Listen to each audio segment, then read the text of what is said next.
Hello les amis, j'espère que vous avez la forme. Ici nous avons un courrier et vous devez probablement le savoir, mais dans un courrier, le nom, prénom, l'adresse et le code postal du destinataire doivent se trouver à droite, à peu près au même niveau que la ville où le courrier a été fait ainsi que la date où le courrier a été fait. Mon objectif est donc de vous montrer comment on passe de ça à ça.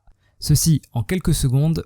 Et par-dessus tout les amis, une fois que vous aurez visionné cette vidéo, je vous en supplie, je ne veux plus voir personne qui martèle la touche espace pendant un quart d'heure, le temps de mettre le texte à droite au niveau où il le souhaite dans le document Word. On se retrouve après l'intro.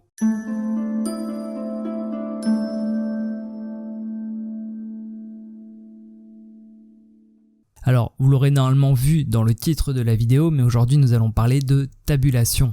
Donc pour ceux qui ne savent pas, une tabulation c'est comme un grand espace au tout début de la première ligne d'un paragraphe. Donc là si on prend ce paragraphe, on voit bien que je commence ma première ligne au même niveau que les autres lignes. Toutefois si vous prenez par exemple un roman, vous verrez très souvent qu'au début d'un paragraphe il y a une tabulation.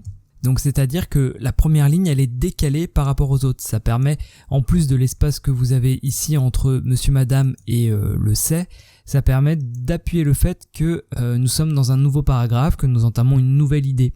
Donc me demandez pas pourquoi on fait ça, c'est une convention de l'écriture française. Et donc l'idée déjà c'est que si vous avez besoin de faire une tabulation de ce genre, vous n'avez pas besoin de faire entrer plein de fois jusqu'à ce que ça vous paraisse à peu près bon. Normalement vous avez une touche qui ressemble à ça. Et si vous appuyez dessus, ça vous fait une tabulation d'entrée de jeu. D'accord ? Vous pouvez aller sur un autre paragraphe, vous le refaites. Normalement, par défaut, c'est paramétré pour vous mettre exactement le même espace à chaque fois que vous appuierez sur cette touche. Ce qui est intéressant les amis, c'est que vous avez la possibilité de paramétrer cet écart là. Vous pouvez les faire soit plus petit, soit plus grand. Donc pour cela, vous revenez en appuyant sur la touche retour ici. Et là, vous allez choisir sur la règle. Alors si vous n'avez pas la règle, comme moi ici, vous allez dans affichage et vous cliquez sur règle si la case n'est pas cochée. D'accord ? Et donc, imaginons que vous vouliez une tabulation à 3, vous cliquez juste en dessous du 3, comme ça, et vous voyez qu'il y a une petite marque qui s'est faite là, ça signifie que lorsque vous ferez tabulation, l'espace qui va être laissé pour cette ligne-là, elle ira de 0 à 3. Donc, je vais appuyer sur la fameuse touche tabulation, et vous voyez que mon 3 est bien respecté. Si jamais vous trouvez que finalement ça fait un trop grand espace, vous n'avez qu'à maintenir clic gauche sur votre petite marque, et vous pouvez totalement ajuster votre tabulation.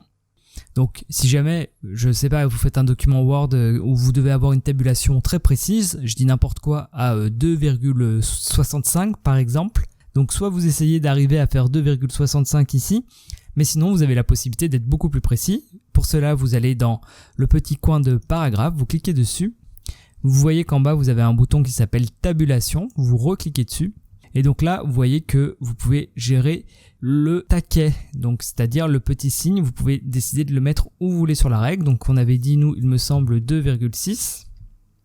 Donc je clique OK et vous voyez que là, il s'est mis à peu près à 2,6. Donc si maintenant je fais tab, ma tabulation est exactement là où je voulais la mettre. Alors voilà pour faire simple en ce qui concerne les tabulations. Vous pouvez aller un petit peu plus loin si vous voulez. Là je me mets sur un autre paragraphe. Si je clique toujours sur mon coin et que je vais dans tabulation, là on peut par exemple choisir une tabulation A2. Et j'ai différentes possibilités ici, donc je peux choisir l'alignement. Je vous conseille quand même de laisser à gauche, sauf cas très spécial. Ce que je voulais plutôt vous montrer, c'était les points de suite. Il y a possibilité de faire apparaître des pointillés par exemple lorsque vous faites une tabulation. Donc on va voir ensemble. Et si maintenant je fais tabulation, vous voyez que des pointillés se sont mis. Je tenais à vous montrer ce petit truc au niveau des tabulations parce que des fois on voudrait mettre des pointillés dans Word pour par exemple laisser la personne rentrer son nom ou son prénom et on ne sait pas toujours comment faire. Pour terminer cette vidéo, ce que je vous propose c'est de revenir à notre problématique de départ, mais normalement maintenant vous n'avez plus besoin de moi. Si jamais nous désirons utiliser les tabulations pour mettre ce texte tout à droite, à peu près au même niveau que à Paris, tout ce qu'il suffit de faire, c'est d'aller prendre le petit taquet de tabulation et d'aller le mettre au niveau de à Paris. Je fais pareil pour les deux lignes du dessous. Et ensuite, vous connaissez la manip, il suffit d'aller sur chacune des lignes et de faire tabulation.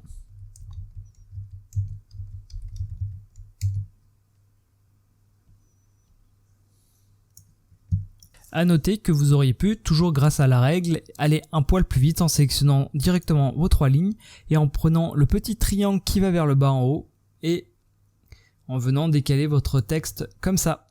Là, vous n'utilisez pas les tabulations, c'est une autre façon de faire, tout aussi voire plus efficace, mais moi dans cette vidéo, ce que je voulais vous montrer, c'était les tabulations et comment on les utilise. Donc si vous avez apprécié cette vidéo, j'espère que vous me mettrez un petit j'aime parce que moi ça m'encourage énormément.